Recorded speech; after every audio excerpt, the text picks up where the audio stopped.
So Avery Bradley, as you see on the screen, after he clears waivers, he's going to sign a 2-year, $9.7 million. You can't do a $9 million, but a $9.7 million deal with the Los Angeles Lakers. The Los Angeles Lakers just keep getting better and better and better. And in the next video, I'm going to talk about LeBron James playing point guard for the Los Angeles Lakers this upcoming season. But this video is about Avery Bradley. Now, we know the Los Angeles Clippers have Patrick Beverley, but I would rather have Avery Bradley over Pat Bev. A lot of people are just going crazy over the fact that Kawhi Leonard signed with the Los Angeles Clippers. But when you look at the help coming off the bench, it's really nobody on their bench that really stands out as far as who can get you a bucket outside of Lou Williams. But we know Lou Williams is undersized. So with that being said, Avery Bradley is a 2-time all-defensive player as well versus Patrick Beverley. He's a 2-time all-defensive player as well. Avery Bradley is only 28 years old, so he is still young, although he has been battling with injuries as of late. But he will be coming off the bench, so you won't have to worry about him being injured come playoff time. You can rest him a lot. LeBron James will be playing the point guard position this upcoming season. Don't expect this to be the only move that the Los Angeles Lakers make to shore up the defensive side of the ball. Yes, they have worked on the three-point side of the ball with the signings of Kentavious Caldwell-Pope, Danny Green, as well as Quinn Cook. And Jared Dudley can hit a occasional corner three as well. So Avery Bradley is 6'2". Patrick Beverley is 6'1". Now, imagine if the Lakers could have got both Patrick Beverley as well as Avery Bradley, but they could settle for Avery Bradley. I mean, he is a decent player as well.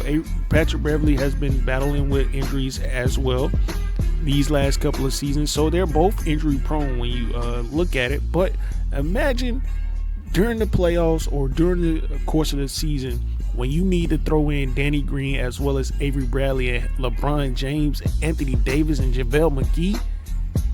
Man, just think of the defensive stopping ability. Oh, don't want to report that.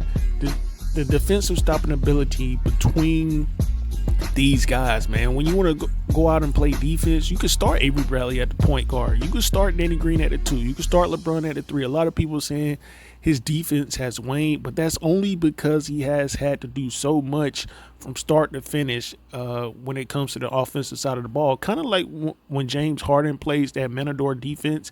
I kind of look at it that way. So the Lakers are not done making moves. You can expect probably Andre Iguodala to be added once he agrees to a buyout, and possibly Cal Korver for another sniper coming off the bench during the playoffs. You won't have him play that many minutes as well.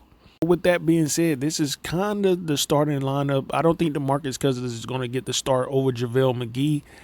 And if you want even more firepower coming off the bench, you would move Kyle Kuzma possibly to the bench as well and have Rondo at the 1, Danny Green at the 2, LeBron at the 3, Anthony Davis at the 4, JaVale McGee at the 5, and then your 6-man Kyle Kuzma comes in with DeMarcus Cousins, as well as Avery Bradley and Kentavious Caldwell-Pope. Who could we put at small forward? Let's look at this. Jared Dudley could possibly be your small forward. Or you can go big and have Kuzma at the 3, Quinn Cook at the 1, Avery Bradley at the 2. And then, you could possibly put KCP at the 3, Cal Kuzma at the 4, and then DeMarcus Cousins at the 5. That's still such a dynamic offensive scoring squad. Then you got your rookies, Horton Tucker. So the Lakers got so better. I mean, a lot of people will say that Kawhi kind of finessed them, but hey, they're making better moves than the Clippers right now, even though the Clippers do have Kawhi Leonard and do have the possibility of making the NBA Finals and winning it, as he showed us he could do with the Toronto Raptors. But I don't think the Clippers are a better team than the Toronto Raptors. If you look at the starters for the Raptors versus the starters for the Clippers, yes, the Clippers are a better defensive team, but are they really that much better than the the Toronto Raptors. I don't think so.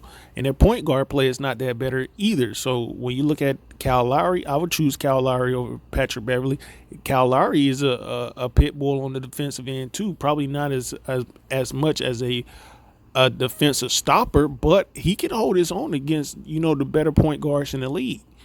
And let me see. Let's see. He hasn't made an all defensive team just yet, but let me go to the steals per game for him versus the steals per game for. That's how I'll look at a player if they're locked in and not on the defensive side of the ball.